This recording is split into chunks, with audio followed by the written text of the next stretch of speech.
Since their bombshell exit from the royal family in 2020, Prince Harry and Meghan Markle have deliberately and dramatically carved out a new life, with their inner circle reflecting this profound shift.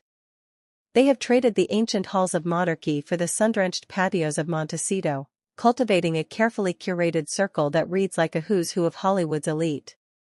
This strategic integration into the world of entertainment and influence has seen them forge bonds with power couples like George and Amal Clooney, and Oprah Winfrey, whose endorsement alone signals a seismic shift in their public identity. Their social sphere is no longer defined by birthright and duty, but by shared values, celebrity status, and a mutual understanding of the relentless glare of the spotlight, solidifying their new roles as global humanitarian entrepreneurs firmly planted in the heart of A-list America. Yet, amidst this high-profile integration, one glaring omission from their social roster has been the world's most influential pop star, billionaire singer Taylor Swift. Despite the Sussexes' apparent access to a veritable who's who of celebrity elites, Swift has conspicuously and consistently steered clear of the estranged royal duo. This distance was notably formalized when, according to reports, she turned down not one, but two separate invitations to make a guest appearance on Meghan's now axed podcast, Archetypes. While the exact reasons remain private, this repeated refusal signals a deliberate choice to maintain a boundary, suggesting that even within the rarefied air of the A-list, there exists a calculated awareness of the intense scrutiny and potential complications that a partnership with Harry and Meghan invariably brings. This perceived distance was further compounded by a telling moment of cultural disconnect. In a seeming indication of their lack of closeness with the music titan, when Harry, 41, was recently quizzed about the Queen of Pop's growing feud with British singer Charlie XCX, the prince appeared visibly stunned and could only offer a bemused, blank expression. His limited knowledge of the so-called diss track drama, a topic dominating music headlines and social media chatter, highlighted a stark divide. While Swift navigates the epicenter of contemporary pop culture, Harry's world, even in California, seems to orbit an entirely different social and informational sphere, making the idea of a genuine friendship between them seem increasingly improbable. The chasm between the Duke and the pop icon's worlds was put on full public display during an interview on the latest episode of the comedic show Hassan Minhaj Doesn't Know. In a segment designed to probe the intersection of royalty and modern celebrity, the American comedian directly lobbed the question at the prince, "What do you think of this Charlie XCX Taylor Swift beef?" The query, delivered with the expectation that any plugged-in public figure would be aware of such a headline-dominating music industry rumor, was met with a moment of stunned silence. Harry's bewildered reaction, caught on camera, spoke volumes. It was the look of a man completely out of his cultural depth, a moment that perfectly encapsulated the vast social and conversational divide between the Montecito-based Duke and the inner sanctum of Taylor Swift. During an interview on the latest episode of the comedic show Hassan Minhaj Doesn't Know, the chasm between the Duke's world and that of the pop icon was put on full public display. The American comedian, probing the intersection of royalty and modern celebrity, directly asked the prince, "What do you think of this Charlie XCX Taylor Swift beef?" The query, delivered with the assumption that any plugged-in public figure would be aware of the headline-dominating music industry rumor, was met with a moment of stunned silence. But Harry, seemingly baffled by the very premise, could only muster a response that laid bare his complete cultural unfamiliarity. "The what? Oh no." This bewildered, almost pained reaction was more telling than any detailed opinion could have been. It served as a perfect, unscripted encapsulation of the vast social and conversational divide between the Montecito-based Duke and the inner sanctum of Taylor Swift, underscoring just how distant any notion of a friendship between them truly is. During an interview on the latest episode of the comedic show Hassan Minhaj Doesn't Know, the chasm between the Duke's world and that of the pop icon was put on full public display.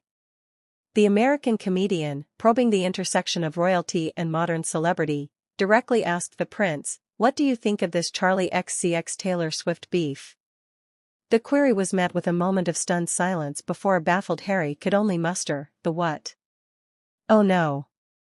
Unwilling to let the prince off the hook, Minhaj leaned into the bit, pressing further with mock gravity, "No, this is serious, because was Charlie's diss track even a diss track?"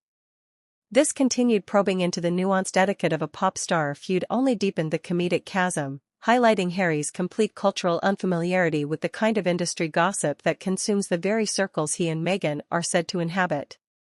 His flustered and bewildered reaction, starkly contrasted with Minhaj's deadpan insistence, served as a perfect, unscripted encapsulation of the vast social and conversational divide between the Montecito-based Duke and the inner sanctum of Taylor Swift. The moment of cultural disconnect between Prince Harry and the world of Taylor Swift reached its peak during his interview on Hassan Minhaj Doesn't Know.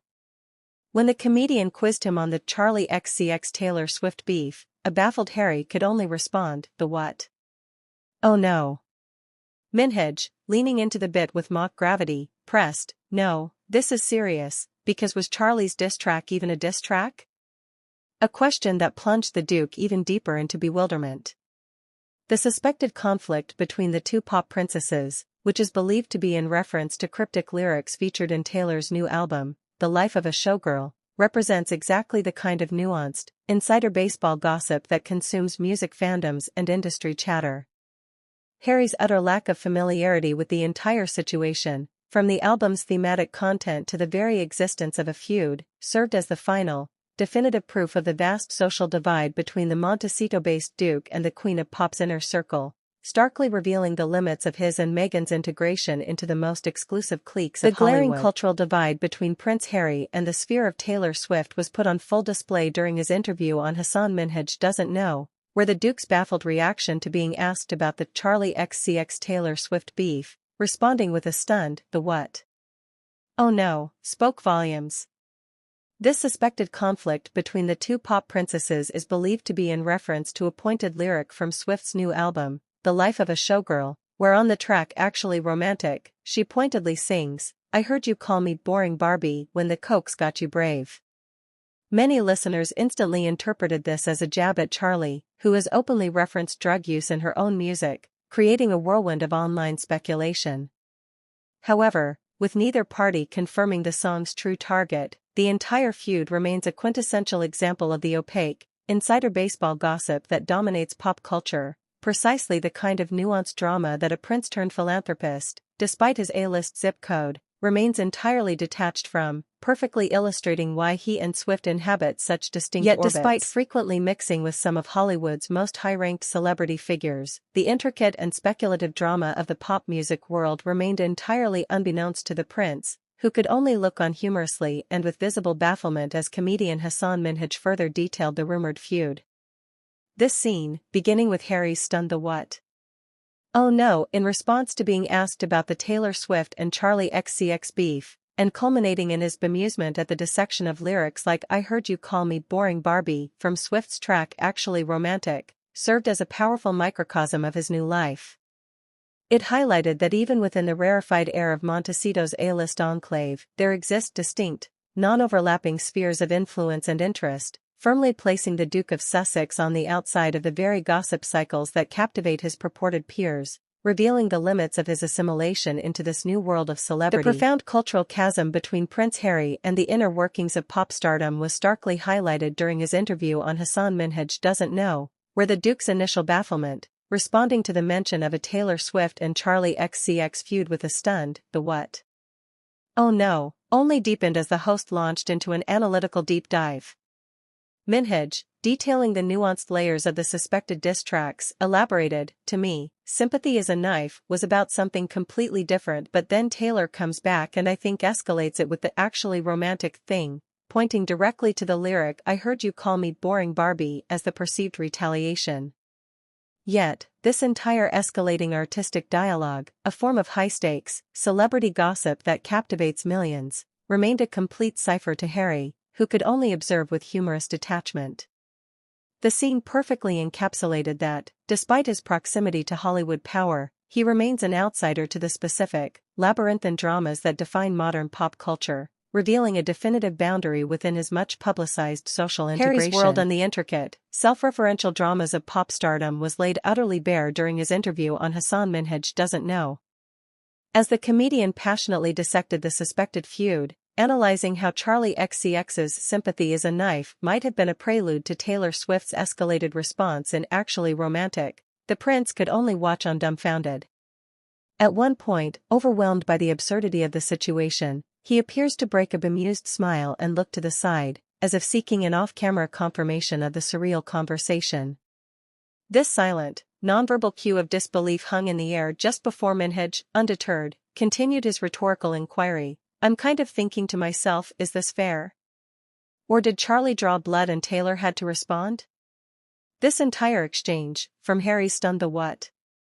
"Oh no" to his final, wordless smile, served as a perfect microcosm of his new reality, a man who, despite his A-list Montecito address and famous friends, remains a bemused spectator at the elaborate play of pop culture, where the parsing of lyrical jabs about boring Barbie is treated with the gravity of international diplomacy. The entire, awkwardly hilarious exchange reached its peak when Hasan Minhaj, after detailing his personal theory on the escalating diss tracks between Taylor Swift and Charlie XCX, left a short break for the prince to relay his thoughts. The pause hung heavily in the air, with Harry looking incredibly baffled, his mind visibly scrambling to process the labyrinthine pop culture discourse that had just been laid before him. He struggled to find any words, his royal demeanor entirely failing him in the face of such a modern celebrity conundrum, before finally uttering nothing more than a brief, fractured, and utterly defeated "I." That single, aborted syllable was more eloquent than any full opinion could have been. It was the sound of a man completely out of his depth, a prince adrift in a sea of pop star semantics, and the ultimate proof that despite his new zip code, the inner sanctums of Taylor Swift's world, and its accompanying dramas, remain a universe away. The coda to this cultural standoff arrived not with a bang, but with a bemused, wordless surrender. After leaving a painfully short break that saw the prince struggle to form any words beyond a fractured "I," Minhaj expertly jumped in to round off the humorous discussion, posing the rhetorical and utterly unanswerable question, "I just think, where do we go from here, you know?" It was the final, absurdist twist of the knife, transforming a pop feud into an existential crisis, to which Harry could only offer a slow, dazed nod in response. This silent gesture, a mixture of polite concession and utter defeat, was the perfect endnote to an interaction that proved no amount of Hollywood proximity can force a genuine connection, cementing the unspoken understanding that while the world may speculate on A-list friendships, some worlds are simply not meant to merge. The entire exchange, which saw a utterly baffled Prince Harry reduced to a bemused silence over the intricacies of a pop feud, was made all the more striking by the platform on which it occurred. The award-winning podcast by the American comedian, Hasan Minhaj, typically features sit-down conversations with some of the biggest names across politics, culture, and tech, with Harry himself appearing on the show to discuss the weighty themes of his explosive book Spare and his new life in America.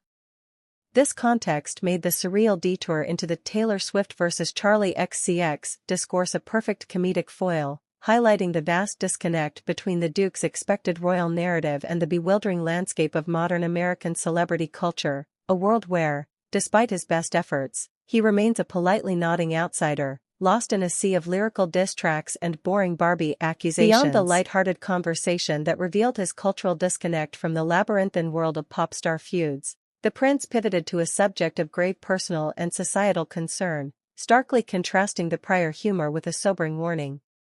Seizing the platform's serious potential, Harry stressed his vehement views regarding children on social media, stating with palpable conviction, "Social media is taking young men and young boys into very dark places, which should concern all of us." This deliberate shift in tone underscored a core tenet of his post-royal identity. While he may remain a bemused outsider to celebrity gossip, he is a determined and vocal campaigner on issues of mental health and the digital dangers facing the next generation, proving that his mission in Montecito extends far beyond navigating the superficial currents of A-list drama. While Harry and Meghan are no strangers to the celebrity world, given his birth into British royalty and her career as a Suits star, their journey into the heart of the American entertainment industry has been marked by one notable, and perhaps telling, absence: a connection with Taylor Swift. This cultural divide was put on full display during Prince Harry's interview on Hasan Minhaj Doesn't Know, where his utter bewilderment at the speculated beef between Swift and Charlie XCX, from his stunned the what? Oh no to his speechless, baffled smile, contrasted sharply with his serious advocacy about the dangers of social media for young men. This incident has fueled long-standing speculation that there have been remnants of bad blood between the Duchess and the pop queen for a while, a theory seemingly corroborated by Swift's reported declination to appear on Meghan's podcast. It paints a picture of a couple who, despite their A-list address and famous friends, still navigate a complex social landscape where some of the most powerful orbits simply do not align, leaving them on the outside of certain cultural conversations even as they strive to lead others. The long-standing speculation of a chill between the Montecito-based royals and the music titan finds its most concrete evidence not in lyrical analysis, but in a failed professional overture. Meghan was said to have tried to land some of the world's biggest stars, including Taylor Swift, for a female empowerment episode of her now discontinued podcast, Archetypes, earlier this year. This direct invitation, which was reportedly declined, moves the narrative from rumor to a tangible moment of non-alignment. When combined with Prince Harry's complete cultural befuddlement on Hassan Minhaj's show, where he was utterly lost in a conversation about the very pop star feud he was asked to weigh in on, it paints a compelling picture of two distinct and deliberately separate spheres. Despite their immense fame and A-list aspirations, the Sussexes' orbit and Taylor Swift's universe appear to be on calculated, non-intersecting trajectories, a social reality underscored by both a rejected podcast invitation and a prince's bewildered smile in the face of diss track drama. The long-standing speculation of a chill between the Montecito-based royals and the music titan finds its most concrete evidence in a series of failed professional overtures, revealing a stark contrast between their perceived access and their actual influence. Meghan had specifically tried to land Taylor Swift for a female empowerment episode of her now discontinued podcast, Archetypes, envisioning it as a marquee moment. However, the reality behind the scenes was far less glamorous. One source close to the production claimed that no one had been picking up the phone, bluntly adding, "The show is not landing." This professional rejection is perfectly mirrored in the cultural disconnect exhibited by Prince Harry, who, when asked to comment on the pop star's alleged feud on Hassan Minhaj's show, could only respond with baffled silence. Together, these incidents paint a portrait of a couple whose highly publicized entry into the Hollywood elite may be more precarious than it appears, struggling to convert their fame into genuine sway within the very industries they seek to dominate. The full portrait of Taylor Swift's royal alliances is painted not just in grand gestures, but in the intimacy of shared moments, a privilege never extended to the Sussexes. A telling image from the 2013 Winter Whites Gala captures the pop star and the prince snapped sitting next to each other throughout the evening, where they were seen smiling and laughing while conversing, a visual testament to a rapport that was both immediate and genuine, a world away from the formal rejections that would later define the Sussexes' experience. This foundational comfort, which Swift later affirmed by noting, "He was very funny. I was really happy he was funny," blossomed into a sustained, public friendship, from their impromptu stage performance to William's viral dad dancing at her concert. For Prince Harry and Meghan, however, every attempt to forge a similar connection, a personal letter, a podcast invitation, was met with a wall of professional silence and instant rejection, a dynamic painfully mirrored in Harry's own public bewilderment at the cultural universe Swift commands. The complete narrative thus reveals a definitive social schism, one where the Prince of Wales enjoys a history of effortless integration with global stardom, while the Duke and Duchess of Sussex remain on the outside, their efforts serving only to highlight the immutable boundaries of certain A-list circles. The roots of the divide between the Sussexes and Taylor Swift appear to run deeper than mere circumstance, reaching back to a direct and personal rebuff. 2 years prior to the podcast's cancellation, during the recording period for her now axed Archetypes show, Meghan had specifically asked the pop singer to make an appearance, even sending her a personal letter in a heartfelt hopes that she would agree. This bespoke outreach makes the subsequent rejection all the more telling. When combined with the later, damning production source that lamented the inability to land a Taylor Swift, a Beyoncé, or even a Hailey Bieber, the personal letter reveals a pattern of failed courtship. This history casts Prince Harry's public bewilderment on Hassan Minhaj's show, his stunned the what? Oh no when asked about the Swift-Charlie XCX feud, in an even clearer light. Together, these incidents form a compelling portrait of a relationship that never was, defined by a declined personal invitation, a lack of professional pulling power, and a cultural chasm so wide it leaves a prince speechless, confirming that some of the most powerful orbits in the celebrity universe were deliberately, and perhaps permanently, the full measure of the divide between the Sussexes and the upper echelons of pop culture royalty was crystallized by a particularly stark rejection, one that predates the public awkwardness and behind-the-scenes struggles. During the development of her now axed podcast archetypes, Meghan Markle, in a bid to secure a genuine coup, personally reached out to Taylor Swift, sending a personal letter to the singer in the hopes she would participate in a female empowerment episode. However, according to claims by the Wall Street Journal, this invitation was said to have been instantly turned down, with Swift's representative formally rejecting the appearance without hesitation. This immediate and decisive refusal, occurring 2 years prior to the podcast's cancellation, provides the crucial context for the subsequent reports that no one was picking up the phone and that the show failed to land a Taylor Swift or a Beyoncé. It transforms the narrative from one of simple scheduling conflicts to one of a definitive, pre-existing cold shoulder, a reality later echoed in the cultural chasm displayed by Prince Harry, who, when confronted with the very pop star's world, could only respond with baffled silence, perfectly illustrating the limits of their influence in the circles they most sought to enter. The personal sting of this professional rejection would likely have been profound for Meghan, long believed to be a so-called Swiftie who reportedly attended the singer's Eras tour when she stopped in Los Angeles in 2023. This personal fandom makes the swift and decisive nature of the rejection, with Taylor Swift's representative instantly turning down the heartfelt, handwritten invitation to appear on Archetypes, all the more poignant. The incident transcends a simple scheduling conflict, revealing a stark disconnect between public perception and private reality.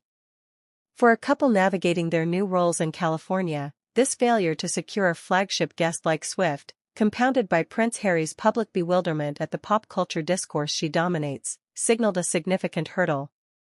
It highlighted the delicate and often elusive nature of true A-list influence, where even a duchess's personal appeal and a prince's global fame could not bridge the gap into one of pop music's most fortified inner circles, ultimately framing their Hollywood journey as one of both immense visibility and surprising isolation. And while there has been no explanation for Taylor's snub of Meghan, one can't help but notice that the pop star has had little qualms with presenting a public show of unity with Harry's estranged brother, Prince William, and his wife, Kate, the Princess of Wales. This stark contrast adds a deeply personal and symbolic layer to the dynamic.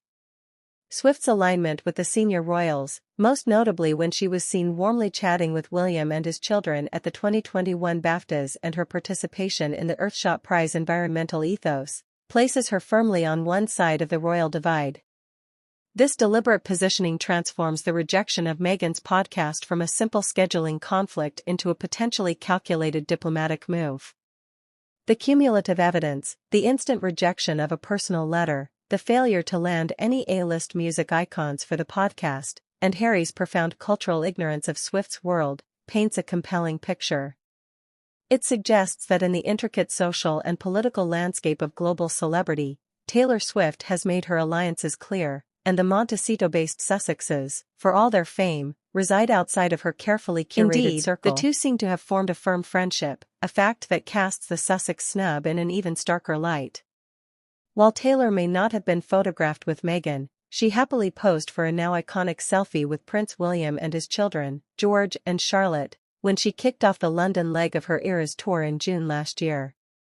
This single, joyful image serves as a powerful visual manifesto of her alliances, contrasting dramatically with the reported cold shoulder given to Meghan's personal letter and podcast invitation. It transforms the narrative from one of mere missed connections to one of deliberate diplomatic choice. For Harry and Meghan, this constellation of evidence, the instant rejection, the failed podcast, Harry's public bewilderment, and Swift's very public camaraderie with the very institution they left, must signal a painful truth, that in the complex, high-stakes theater of global celebrity and soft power, some bridges are actively built, while others are firmly, and perhaps permanently, left unbuilt. The totality of the evidence now paints an unmistakable picture of deliberate alignment. This perceived snub of the Sussexes is thrown into its sharpest relief not by a behind-the-scenes rejection, but by a very public display of camaraderie with the very institution Harry left behind. The climax of this unfolding social drama was witnessed during the London leg of her Eras tour, where the pop star performed in front of a sea of fans, celebrities, politicians, and her American footballer boyfriend Travis Kelce. In a moment that instantly went viral, the Prince of Wales was filmed breaking out his best dad dancing moves as Taylor sang her hit Shake It Off, a gesture of unguarded, joyful endorsement. This stands in stark contrast to the chillier reality faced by Harry and Meghan, the instantly rejected personal letter, the podcast that couldn't secure its dream guests, and Harry's own baffled silence when confronted with Swift's cultural world. The message seems clear: where one royal branch encounters a closed door and a cultural chasm, the other is welcomed with open arms and a soundtrack, solidifying the notion that in the high-stakes game of celebrity and royal affiliation, Taylor Swift's alliances are both strategic and visibly chosen. Yet, it was also not the first time that William had given Taylor the royal seal of approval, a pattern that underscores the deliberate and strategic nature of their mutual support. Their friendly rapport was already well established, dating back to her warm interaction with him and his children at the 2021 BAFTAs and her alignment with the environmental goals of his Earthshot Prize. This existing foundation makes his very public, viral dad dancing to Shake It Off not a spontaneous one-off, but the latest chapter in a sustained, and highly visible, alliance. This consistent camaraderie from the future king stands in stark opposition to the experience of the Sussexes, for whom a personal letter to the same pop star was met with an instant rejection, a failed podcast, and a palpable cultural chasm that left Prince Harry speechless. The complete picture that emerges is one of calculated social and diplomatic positioning, where William and Swift engage in a mutually beneficial exchange of royal prestige and global pop culture influence. Harry and Meghan find themselves on the outside, their offers declined and their cultural fluency questioned, revealing that in the highest echelons of fame, some connections are powerfully forged while others are definitively, and perhaps pointedly, left unmade. This history of mutual admiration stretches back far beyond the Eras tour, solidifying a pattern that makes the contrast with the Sussexes all the more profound.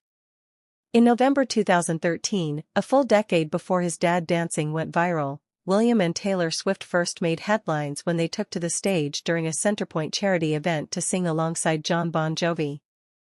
The unlikely trio delivered a memorable rendition of the rock anthem Livin' on a Prayer, with a beaming William enthusiastically playing the air guitar before high-fiving his famous bandmates. This early, playful collaboration established a template for the future king's ease within the world of entertainment, a comfort zone that stands in stark opposition to the dynamic with his brother. Where William has a history of shared stages and high-fives with music royalty, Harry and Meghan have encountered closed doors and cultural disconnects, from the instant rejection of a personal podcast invitation to Harry's baffled silence on air. The narrative is no longer one of coincidence but of deeply entrenched paths. One branch of the monarchy seamlessly integrates with global stardom, while the other navigates its periphery, their efforts to bridge the gap ultimately highlighting the distance that remains. The chasm between the two royal brothers' relationships with Taylor Swift is not a recent development but a deeply entrenched dynamic, one that was charmingly foreshadowed years ago. According to event organizers, the performance that first signaled this unique alliance, a playful rendition of Livin' on a Prayer with William, Swift, and Jon Bon Jovi during the Winter Whites Gala at Kensington Palace in 2013, was totally impromptu. This spontaneous ease and shared stage, which saw the future king wielding an air guitar and exchanging high fives, stands in stark, telling contrast to the experiences of Harry and Meghan. For them, engagement with the same pop star has been characterized by calculated, formal overtures, a personally penned letter, a podcast invitation, that were met with instant, formal rejections. This dichotomy paints a profound picture, where William and Swift share a history of unscripted camaraderie and mutual endorsement. Harry and Meghan's attempts have been perceived as transactional and have resulted in a series of very public and personal slights, highlighting a fundamental divergence in their social capital and their place within the overlapping spheres of global celebrity and royal influence. The inherited networks of the monarchy, it seems, remain powerfully intact for one brother, while proving elusive for the other. The full scope of the relationship, or lack thereof, between the Sussexes and Taylor Swift is best understood not as a single snub, but as a tale of two royal brothers and their vastly different standings within the pop star's world. This contrast was charmingly foreshadowed over a decade ago at the Winter Whites Gala at Kensington Palace, an evening where, according to organizers, an impromptu performance with Prince William and Jon Bon Jovi unfolded with effortless ease. During that same event, Taylor herself gave a speech and mentioned the prince, stating, "I'm Taylor, it is very nice to meet you, especially under these circumstances. It is my first time playing at Kensington Palace or any other palace for that matter." This early, spontaneous camaraderie, which later evolved into viral dad dancing at her concert, stands in stark opposition to the experience of Prince Harry and Meghan. For them, every overture, from the personal letter instantly rejected by her representative to the failed podcast that couldn't secure a single A-list music icon, was a formal, calculated effort that met with resounding silence. The narrative that emerges is one of deeply entrenched paths. One brother enjoys a long-standing, mutually beneficial alliance with global stardom, built on impromptu joy and public endorsement, while the other navigates its periphery, their efforts serving only to highlight a social currency that, despite their fame, remains curiously out of reach. The enduring chasm between the two royal couples' relationships with Taylor Swift is a story of stark contrasts, defined not by a single incident but by a decade of divergent interactions. For Prince William, the connection has been one of spontaneous, mutually beneficial alliance, charmingly initiated in 2013 when they took the stage for an impromptu duet of Livin' on a Prayer at Kensington Palace. During that same evening, Swift expressed her admiration for the prince and his causes, stating in a speech, "I have to thank you, Prince William, for having me. It's amazing to call attention to this age group, especially teens and young adults." This foundation of easy camaraderie culminated in William's very public dad dancing at her Eras tour years later. For Prince Harry and Meghan, however, the dynamic has been one of formal rejection and cultural disconnect. Despite Meghan's fandom and a personal letter of invitation, their overtures were instantly declined, their podcast failed to secure A-list music icons, and Harry was left visibly baffled by the pop culture discourse Swift dominates. Ultimately, where one brother shares a history of stages and high-fives with the music titan, the other is met with a silence that speaks volumes, revealing a definitive schism in their social capital and their place within the overlapping spheres of global celebrity and royal influence. The full portrait of Taylor Swift's royal alliances is painted not just in grand gestures, but in the intimacy of shared moments, a privilege never extended to the Sussexes. A telling image from the 2013 Winter Whites Gala captures the pop star and the prince snapped sitting next to each other throughout the evening, where they were seen smiling and laughing while conversing, a visual testament to a rapport that was both immediate and genuine, a world away from the formal rejections that would later define the Sussexes' experience. This foundational comfort, which Swift later affirmed by noting, "He was very funny. I was really happy he was funny," blossomed into a sustained, public friendship, from their impromptu stage performance to William's viral dad dancing at her concert. For Prince Harry and Meghan, however, every attempt to forge a similar connection, a personal letter, a podcast invitation, was met with a wall of professional silence and instant rejection, a dynamic painfully mirrored in Harry's own public bewilderment at the cultural universe Swift commands. The complete narrative thus reveals a definitive social schism, one where the Prince of Wales enjoys a history of effortless integration with global stardom, while the Duke and Duchess of Sussex remain on the outside, their efforts serving only to highlight the immutable boundaries of certain A-list circles. The enduring dynamic between Taylor Swift and the British royal family reveals a tale of two starkly different relationships, defined by warmth on one side and a wall of formal rejection on the other. The foundation of Swift's alliance with Prince William was cemented not only by their impromptu 2013 duet but by the fond, self-deprecating humor with which they both recalled it, with William later admitting he obeyed her stage summons like a puppy. This memory of effortless camaraderie, paired with Swift's own glowing review of his star quality, stands in absolute opposition to the experience of Prince Harry and Meghan.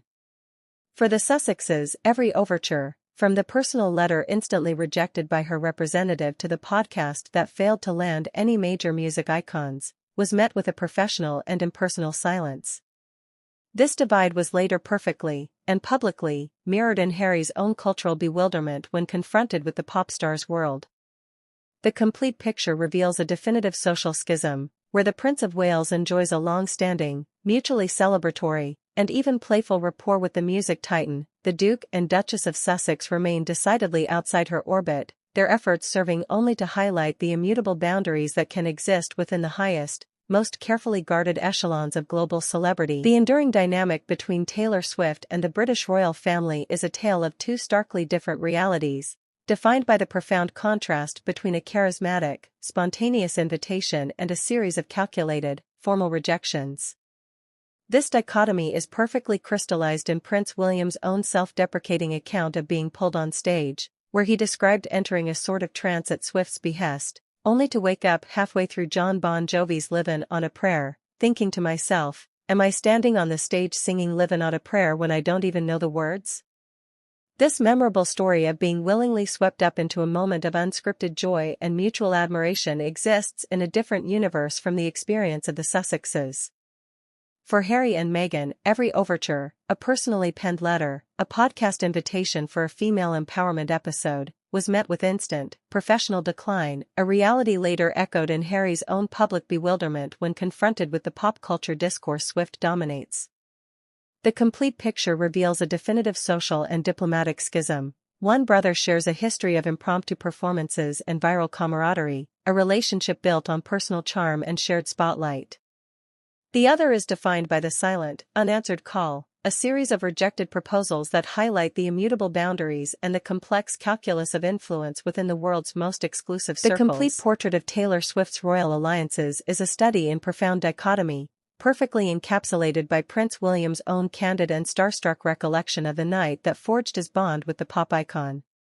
Little did I think what was going to happen next, he adds. I'm sat next to Taylor Swift. This moment of unscripted proximity, following his belief that his duties were over, led to an impromptu performance where he obeyed her stage command like a puppy, a memory of effortless, spontaneous camaraderie that has endured for over a decade, complete with shared laughter, viral dad dancing, and mutual praise. It exists in a different universe from the experiences of Prince Harry and Meghan, for whom every calculated overture, a personal letter, a podcast invitation, was met with an instant, formal decline, a reality later echoed in Harry's public bewilderment on a talk show when confronted with the very cultural discourse Swift dominates. The enduring narrative, therefore, is no longer about mere coincidence but about deeply entrenched social currency and deliberate alignment. One brother is remembered as a thrilled participant in a surprise duet, while the other is defined by the silence that followed his wife's personal appeal, a stark demonstration of the divergent paths and the unspoken rules of influence that now separate the two royal households. The chasm between Taylor Swift's relationship with the two royal brothers is ultimately defined by the difference between an irresistible, spontaneous invitation and a calculated, formal rejection. Prince William's own telling of their iconic duet captures this perfectly. She's on my left, and after John does his first song, there's a pause and she turns to me. She puts her hand on my arm, looks me in the eye and says, "Come on, William. Let's go and sing." To this day, I still do not know what came over me. Honestly, even now I'm cringing at what happened next, and I don't understand why I gave in. This moment of being willingly swept up by Swift's charisma, a story of warm, personal persuasion leading to a viral, joyful collaboration, stands in absolute opposition to the experience of Harry and Meghan. For the Sussexes, every overture was a structured proposal met with a wall of professional silence, a personal letter that was instantly declined, a podcast pitch that failed to land. Where William was spontaneously pulled onto a stage, Harry was left culturally adrift, baffled by the very pop star universe his wife had tried to formally engage.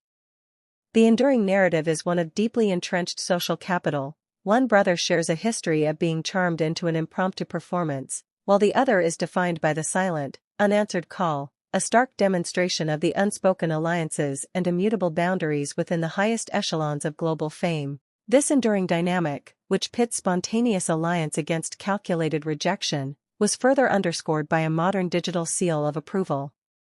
When Taylor announced her engagement to Travis Kelce on Instagram, William and his wife, Princess Catherine, were quick to like the post through their official Instagram account, at Princey and Princess of Wales. This simple, yet highly visible, gesture served as a 21st-century affirmation of their continued camaraderie, a public endorsement that required no words. It stands in stark contrast to the experience of the Sussexes, for whom every overture, from Meghan's personal letter to the podcast invitation, was met with professional silence. The complete picture now spans from a spontaneous stage duet in 2013 to a liked engagement post in the present day, forming a consistent narrative of mutual support. Ultimately, the story is one of deeply entrenched social and diplomatic alignment. One royal couple enjoys a long-standing, publicly affirmed friendship with the pop titan, while the other navigates its periphery, their efforts serving only to highlight the immutable boundaries and complex calculus of influence within the world's most exclusive circles. This modern digital chapter of the narrative, however, reveals a subtle but critical complexity. When Taylor Swift announced her engagement to Travis Kelce, William and Princess Catherine were quick to like the post through their official account, a public endorsement consistent with their long-standing, friendly rapport. But they weren't the only couple from the royal fold to have expressed their joy at the engagement news, with Meghan also taking to Instagram to like the post that was captioned, "Your English teacher and your gym teacher are getting married." This parallel gesture suggests a desire for parallel recognition, yet it exists in a vacuum, devoid of the foundational warmth and shared history that defines Swift's connection with the Prince and Princess of Wales.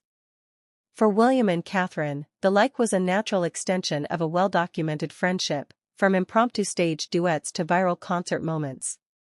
For Meghan, it was a solitary digital action, standing in stark contrast to the tangible, real-world rejections her professional and personal overtures had previously faced. Thus, the full story is not merely about who engages with Swift's social media, but about the substance behind the gesture.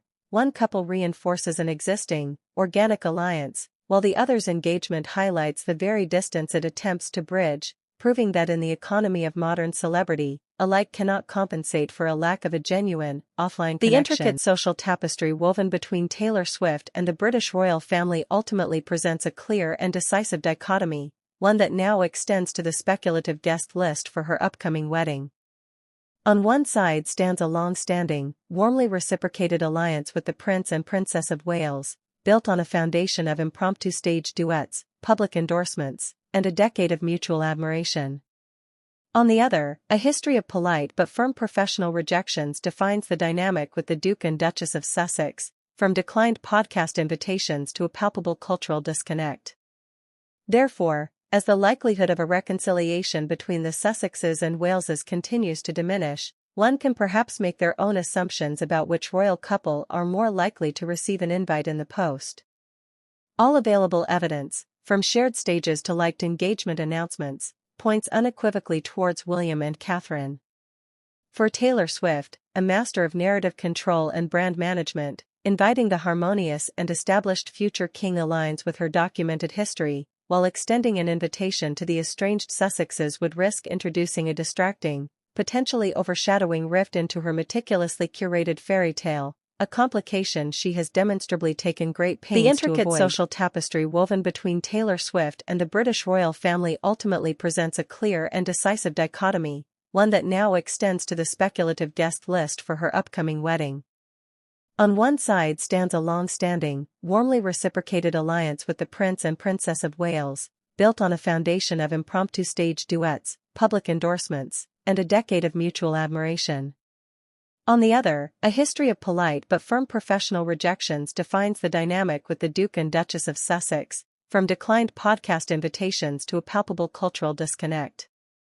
Therefore, as the likelihood of a reconciliation between the Sussexes and Waleses continues to diminish, one can perhaps make their own assumptions about which royal couple are more likely to receive an invite in the post. All available evidence, from shared stages to liked engagement announcements, points unequivocally towards William and Catherine.